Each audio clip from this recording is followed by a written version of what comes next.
Hello guys, welcome back to my class. So ಈ ಕ್ಲಾಸ್ನಲ್ಲಿ ನಾನು ನಿಮಗೆ ಕಂಪೇರ್ ಮಾಡಿ ಹೇಳ್ಕೊಡ್ತಾ ಇದ್ದೀನಿ although, but, in spite of. ಇವು ಮೂರು ರಿಲೇಟೆಡ್ ಸೆಂಟೆನ್ಸ್ ಸ್ಟ್ರಕ್ಚರ್ಗಳೇ.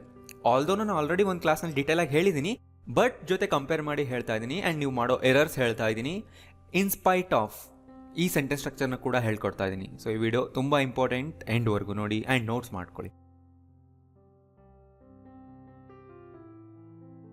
ಸೊ ಆಲ್ದೋ ಮತ್ತು ಬಟ್ ಇವೆರಡನ್ನ ನಾವು ಹೇಗೆ ಯೂಸ್ ಮಾಡ್ತೀವಿ? We say that things are not as we expect with although or but. So ನಾವು ಅಂದ್ಕೊಂಡ ಹಾಗೆ ಅವು ಇಲ್ಲ, ಆ ವಿಷಯಗಳಿಲ್ಲ ಅಂತ ಹೇಳುವಾಗ ಅಲ್ವಾ, ಆಲ್ದೋ ಆದರೂ ಯೂಸ್ ಮಾಡಿ ಆರ್ ಬಟ್ ಆದರೂ ಯೂಸ್ ಮಾಡಿ, ಬಟ್ ಎರಡನ್ನೂ ಅಲ್ಲ. ಹೇಳ್ತೀನಿ ನೋಡಿ, ಇಲ್ಲಿ ಒಂದು ಸೆಂಟೆನ್ಸ್ ಇದೆ, Kiran didn't go home. Kiran ಮನೆಗೆ ಹೋಗಲಿಲ್ಲ, ಹಿ ವಾಸ್ ಟಯರ್ಡ್. ಇದು ಇನ್ನೊಂದು ಸೆಂಟೆನ್ಸ್, ಅವನು ಟಯರ್ಡ್ ಆಗಿದ್ದ. ಒಂದು ಸಿಚುವೇಶನ್ ಇದೆ, ಅವ್ನು ಟಯರ್ಡ್ ಆಗಿದ್ದ ಆದ್ರೆ ಅವ್ನು ಮನೆಗೆ ಹೋಗ್ಲಿಲ್ಲ ಅಂತ ಹೇಳಬೇಕು. ಈ ಸೆಂಟೆನ್ಸ್ನ ಆಲ್ದೋ ಇಂದನಾದ್ರೂ ಹೇಳಿ ಆರ್ ಬಟ್ ಇಂದನಾದ್ರೂ ಹೇಳಿ. ಫಾರ್ ಎಕ್ಸಾಂಪಲ್ ನೋಡಿ, ಇಲ್ಲಿ Kiran didn't go home although he was tired. So ಈ ಸೆಂಟೆನ್ಸ್ನ ಅರ್ಥ ಗೊತ್ತಾಯ್ತಲ್ಲ. ನಾನು ಆಲ್ದೋ ಮೇಲೆ ಒಂದು ಡೀಟೇಲ್ಡ್ ವಿಡಿಯೋ ಮಾಡಿದ್ದೀನಿ. ಅಂದರೆ ಅವ್ನು ಟಯರ್ಡ್ ಆಗಿದ್ರೂ ಕೂಡ ಮನೆಗೆ ಹೋಗ್ಲಿಲ್ಲ. ಸೊ ಆಲ್ದೋನ ಬಿಗಿನಿಂಗ್ನಲ್ಲೂ ಹಾಕ್ಬೋದಲ್ವಾ? ಎಸ್, ಆ ಥರನೂ ಹೇಳಿ, although Kiran was tired he didn't go home. Right? Although ಮುಂದೆ ಏನು ಹಾಕ್ಬೇಕು? ಯಾವಾಗಲೂ ಏನಾಗಿದ್ರೂ ಕೂಡ, ಏನಾಗಿರ್ಲಿಲ್ಲ ಅಂದ್ರೂ ಕೂಡ ಅಂತ ಹೇಳೋ ಸೆಂಟೆನ್ಸ್ ಆಲ್ದೋ ಮುಂದೆ ಬರಬೇಕು. ರೈಟ್? ಕನ್ನಡದಲ್ಲಿ ಕೂಡ ಅನ್ನೋದು ಯಾವುದ್ರ ಮುಂದೆ ಬರುತ್ತೋ ಅದೇ ಸೆಂಟೆನ್ಸ್ನ ಜೊತೆಗೆ ಆಲ್ದೋ ಬರುತ್ತೆ ಇಂಗ್ಲೀಷ್ನಲ್ಲಿ. ಸೊ ಈ ಎರಡೂ ಸೆಂಟೆನ್ಸ್ ಸ್ಟ್ರಕ್ಚರ್ ಕರೆಕ್ಟ್. ನೀವು ಎರಡರಲ್ಲಿ ಯಾವುದಾದ್ರೂ ಯೂಸ್ ಮಾಡಿ. ಇಲ್ಲಿ ನೀವು ಬಟ್ ಕೂಡ ಹಾಕಿ ಹೇಳ್ಬೋದು. Kiran was tired but he didn't go home. ಆದರೆ ಅವನು ಮನೆಗೆ ಹೋಗಲಿಲ್ಲ, ಆದರೆ ಮನೆಗೆ ಹೋಗಲಿಲ್ಲ, ಬಟ್ ಹಾಕಿ ಅಷ್ಟೇ. ಸೊ ಬಟ್ ಬಿಗಿನಿಂಗ್ನಲ್ಲಿ ಯಾವತ್ತೂ ಬರಲ್ಲ. ಬಟ್ ಯಾವಾಗಲೂ ಈ ಥರ ಮಿಡಲ್ನಲ್ಲೇ ಬರೋದು. ಬಟ್ ಮುಂದೆ ನೀವು ಒಂದು ಕ್ಲಾಸ್ ಹಾಕಬೇಕು. ಸೊ ಈ ಮೂರರಲ್ಲಿ ಯಾವುದಾದ್ರೂ ಯೂಸ್ ಮಾಡಿ ಕರೆಕ್ಟ್. ಬಟ್ ಈ ಥರ ಹೇಳಿದ್ರೆ wrong. Although Kiran was tired but he didn't go home, ಇದು ರಾಂಗ್. ಆಲ್ದೋ ಮತ್ತು ಬಟ್ನ ಮಿಕ್ಸ್ ಮಾಡ್ತಾರೆ ತುಂಬ ಜನ.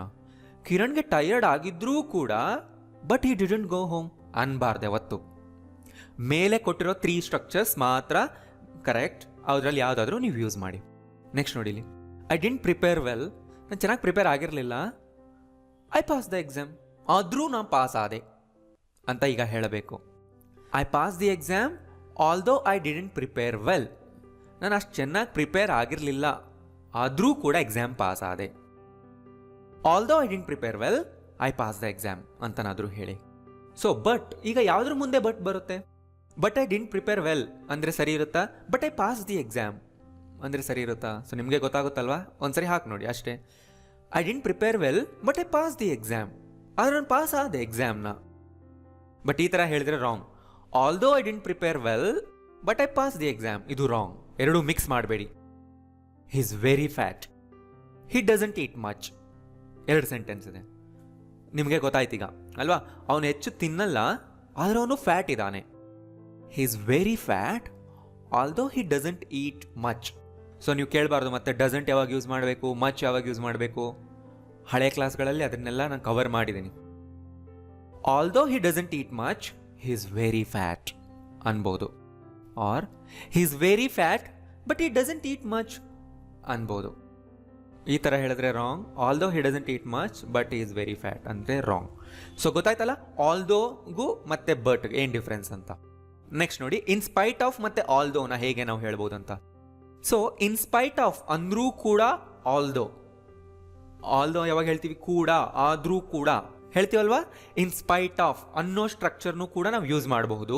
ಬಟ್ ಡಿಫ್ರೆನ್ಸ್ ಇದೆ ಎರಡಕ್ಕೂ, ಹೇಳ್ತೀನಿ. ಮೀನಿಂಗ್ನಲ್ಲಿ ಎರಡು ಈಕ್ವಲ್. ಆ್ಯಂಡ್ ಇನ್ಸ್ಪೈಟ್ ಅನ್ನೋದು 3 ವರ್ಡ್ ಜೊತೆಗೆ ಯೂಸ್ ಮಾಡಿ.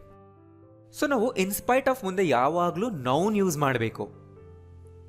ಲಾಸ್ಟ್ ಕ್ಲಾಸ್ನಲ್ಲಿ ನಾನು ನಿಮಗೆ ಹೇಳ್ಕೊಟ್ಟಿದ್ದೆ, ನೆನಪಿದೆಯಾ? ಏನು ಹೇಳಿದೆ ಲಾಸ್ಟ್ ಕ್ಲಾಸ್ನಲ್ಲಿ?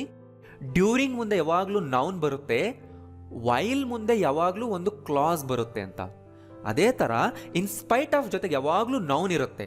ಅಂದರೆ ಆ ರೀಸನ್ ಏನಿರುತ್ತಲ್ಲ, ಆಲ್ದೋ ಮುಂದೆ ನಾವು ರೀಸನ್ನೇ ಅಲ್ವಾ ಹಾಕೋದು, ಆ ಎಂಟೈರ್ ರೀಸನ್ನ ಒಂದು ಸಿಂಗಲ್ ವರ್ಡಲ್ಲಿ ನೌನ್ ಮಾಡಿ ಇನ್ಸ್ಪೈಟ್ ಆಫ್ ಮುಂದೆ ಹಾಕಬೇಕು. ಆಲ್ದೋ ಮುಂದೆ ಯಾವಾಗಲೂ ಒಂದು ಕ್ಲಾಸ್ ಬರುತ್ತೆ. Although he doesn't eat much, although I didn't prepare well, although he was tired. ಈ ಥರ ಒಂದು ಕಂಪ್ಲೀಟ್ ಕ್ಲಾಸ್ ಇರುತ್ತೆ. ಬಟ್ ಇನ್ಸ್ಪೈಟ್ ಆಫ್ ಮುಂದೆ ಈ ಥರ ಒಂದು ನೌನ್ ಇರುತ್ತೆ. ಎಕ್ಸಾಂಪಲ್ ನೋಡಿ ಗೊತ್ತಾಗುತ್ತೆ. ಇಲ್ಲಿ ನೋಡಿ, ಫಸ್ಟ್ ನಾನು ಆಲ್ದೋ ಇಂದ ಹೇಳ್ತೀನಿ. We went out although it was raining. ಮಳೆ ಬರ್ತಾ ಇತ್ತು ಆದರೂ ನಾವು ಹೊರಗೆ ಹೋದ್ವಿ. ಓಕೆ, ಗೊತ್ತಾಯ್ತು. We went out in spite of the rain. So ಕನ್ನಡದಲ್ಲಿ ಹೇಗೆ ಹೇಳ್ತೀವಿ ಅಂದರೆ ಇದನ್ನು ಮಳೆಯ ಹೊರತಾಗಿಯೂ ನಾವು ಹೊರಗೆ ಹೋದ್ವಿ. ಸೊ ನಾವು ಸ್ಪೋಕನ್ ಕನ್ನಡದಲ್ಲಿ ನೀವು ಆ ಥರ ಹೇಳ್ದಿಲ್ಲ ಅಂದರೂ ಅರ್ಥ ಮಾಡ್ಕೊಳ್ಳಿ ಆ್ಯಂಡ್ ಯೂಸ್ ಮಾಡಿ. ನೋಡಿ, ಆಲ್ದೋ ಇಟ್ ವಾಸ್ ರೈನಿಂಗ್ ಅಂದರೆ ಮಳೆ ಬರ್ತಾ ಇದ್ರು. ಇನ್ಸ್ಪೈಟ್ ಆಫ್ ದ ರೈನ್ ಇದ್ರೂ ಕೂಡ, ರೈನ್ನ ಹೊರತಾಗಿಯೂ ಅಂತ ಅಂದರೆ ಅರ್ಥ ಮಳೆ ಬರ್ತಾ ಇತ್ತು ಆದರೂ ಕೂಡ ಅಂತಾನೆ. ರೈಟ್? ಸೊ ಇನ್ಸ್ಪೈಟ್ ಆಫ್ ಮುಂದೆ ಯಾವಾಗಲೂ ನೌನ್ ಸ್ಟ್ರಕ್ಚರ್ ಬರುತ್ತೆ. I got the job although my English was bad. ಅಂದರೆ ಇಂಗ್ಲೀಷ್ ನಂದು ಅಷ್ಟು ಚೆನ್ನಾಗಿಲ್ಲ ಅಂದರೂ ಕೂಡ ನನಗೆ ಜಾಬ್ ಬಂತು. I got the job in spite of my bad English. ನೋಡಿ, ಇಲ್ಲಿ ಬ್ಯಾಡ್ ಇಂಗ್ಲೀಷ್ ಅನ್ನೋದು ಇಲ್ಲಿ ನೌನ್ ಆಯಿತು. ನೆನಪಿದೆಯಲ್ಲ, adjective plus noun equals to noun. ಹಳೆ ಕ್ಲಾಸ್ನಲ್ಲಿ ನಾನು ಹೇಳ್ಕೊಟ್ಟಿದ್ದೆ ಇದ್ರ ಮೇಲೆ. In spite of my English was bad ಅನ್ಬಾರ್ದು, ಅದು wrong.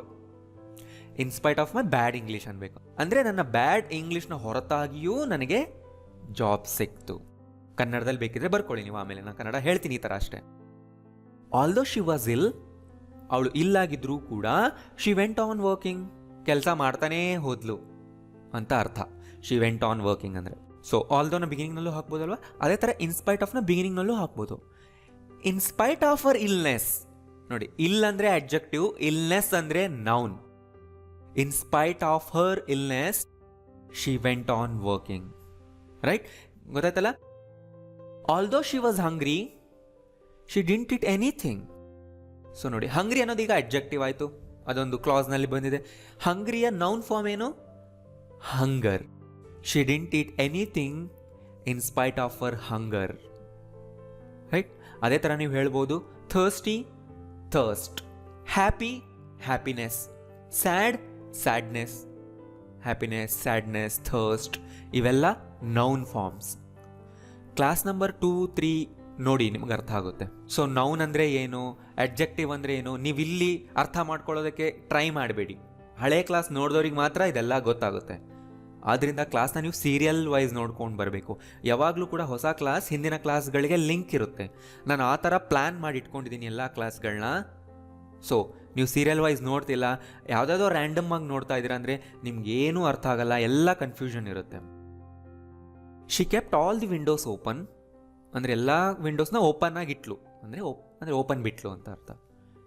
Although it was cold ಇದ್ರೂ ಕೂಡ. ಟ್ರೈ ಮಾಡಿ ಈಗ ನೀವು ಇದನ್ನೇ. ಆಲ್ದೋ ಇಟ್ ವಾಸ್ ಕೋಲ್ಡ್, ಅವಾಗ ಹೇಳಿ she kept all the windows open in spite of the cold. So ಕೋಲ್ಡ್ನ ನೌನ್ ಫಾರ್ಮ್ ಕೂಡ ಕೋಲ್ಡ್. ರೈಟ್? ಕೋಲ್ಡ್ನ ಹೊರತಾಗಿಯೂ ಅಂದರೆ ಚಳಿ. Although he was interested in the sports he didn't participate in it. Try ಮಾಡಿ. Interested ಅನ್ನೋದು ಇಲ್ಲಿ ಅಡ್ಜೆಕ್ಟಿವ್ ಆಯಿತು. ಇಂಟ್ರೆಸ್ಟೆಡ್ನ ನೌನ್ ಫಾರ್ಮ್ ಏನು? ಇಂಟ್ರೆಸ್ಟ್. ಹಿಸ್ ಇಂಟ್ರೆಸ್ಟ್ ಅನ್ಬೋದಲ್ವಾಗ. In spite of his interest in the sports.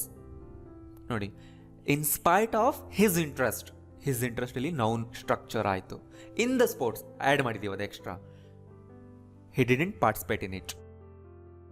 She is always cheerful although she has family problems. ಅವಳ family problems ಇದ್ರೂ ಕೂಡ ಅವಳಿಗೆ ಶಿ ಇಸ್ ಆಲ್ವೇಸ್ ಚೀರ್ಫುಲ್ ಅಂದರೆ ಖುಷಿಯಾಗಿರೋದು ಯಾವಾಗಲೂ. ಟ್ರೈ ಮಾಡಿ. She is always ಚೀರ್ಫುಲ್ in spite of all Har family problems. Noun structure ಇದು. So noun ಯಾವಾಗಲೂ ಒಂದೇ ವರ್ಡಲ್ಲಿ ಇರಲ್ಲ, 2-3 ವರ್ಡ್ಗಳಲ್ಲೂ ಇರುತ್ತೆ. ಟೈಪ್ಸ್ ಆಫ್ ನೌನಲ್ಲಿ ನಾನು ಹೇಳ್ಕೊಟ್ಟಿದ್ದೆ, ನೆನಪಿದೆಯಾ? ದೆ ವೆಂಟ್ ಸ್ವಿಮ್ಮಿಂಗ್ಗೆ ಹೋದ್ರು ಅಂತ. ವೆಂಟ್ ಟು ಸ್ವಿಮ್ಮಿಂಗ್ ಅನ್ನಲ್ಲ. ವೆಂಟ್ ಶಾಪಿಂಗ್, ವೆಂಟ್ ರನ್ನಿಂಗ್ ಈ ಥರ ಹೇಳ್ತೀವಿ. They went swimming although there is a danger sign. ಅಲ್ಲಿ ಡೇಂಜರ್ ಸೈನ್ ಇದ್ರೂ ಕೂಡ ದೇರ್ ಆರ್ ಕಲ್ತಿದ್ರಲ್ಲ. They went swimming in spite of the danger sign ಅಷ್ಟೇ. ಅಲ್ಲಿದ್ರೂ ಕೂಡ ಅಂತ ಆಲ್ದೋ ಇಂದ ಹೇಳ್ತಿದ್ದೀವಿ. ಡೇಂಜರ್ ಸೈನ್ನ ಹೊರತಾಗಿಯೂ ಅಂತ ಇನ್ಸ್ಪೈಟ್ ಆಫ್ ಇಂದ ಹೇಳ್ತಾ ಇದೀವಿ. In spite of the danger sign ಅಂದರೆ ಅರ್ಥ ಅದು ಗೊತ್ತಾಗ್ಬಿಡುತ್ತೆ, ಅಲ್ಲಿದ್ರೂ ಕೂಡ ಅಂತ. I don't know how we slept. How did he sleep ಅನ್ಬಾರ್ದಲ್ವಾ? I don't know how we slept although there is much noise. ಅಷ್ಟು ಶಬ್ದ ಇದ್ರೂ ಕೂಡ ಅವ್ನು ಹೆಂಗೆ ಮಲಗಿದ್ದೋ ನನಗೆ ಗೊತ್ತಿಲ್ಲ. Although there is much noise. Noun form ಏನಾಯಿತು? In spite of much noise ಅಲ್ವಾ. I don't know how we slept in spite of the much noise, right?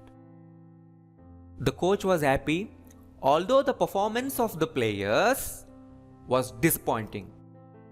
Disappointing, ing adjective ಕಲ್ತಿದ್ದೀರಾ? Although the performance of the players was disappointing. So ಇದರ noun structure ಏನಾಯಿತು? Disappointing performance of the players ಅಲ್ವಾ. The coach was happy in spite of the disappointing performance of the players. Disappointing performance of the players ಇದ್ರೂ ಕೂಡ coach happy ಆಗಿದ್ದ. ಅರ್ಥ ಆಯ್ತಲ್ಲ? Try ಮಾಡಿ ನೀವು 2-3 ಸೆಂಟೆನ್ಸ್ ಕೆಳಗಡೆ ಕಾಮೆಂಟ್ಸ್ನಲ್ಲಿ ನಾನು ಚೆಕ್ ಮಾಡ್ತೀನಿ. ಆ್ಯಂಡ್ ಈ ವಿಡಿಯೋದಲ್ಲಿ ನೀವೇನಾದರೂ ಹೊಸದು ಕಲ್ತಿದ್ರೆ ಅಂತ ನಿಮ್ಗೆ ಅನ್ನಿಸ್ತಿದ್ರೆ ಲೈಕ್ ಮಾಡಿ ಪ್ಲೀಸ್, ಆ್ಯಂಡ್ ಎಲ್ಲರಿಗೂ ಶೇರ್ ಮಾಡಿ. Thank you.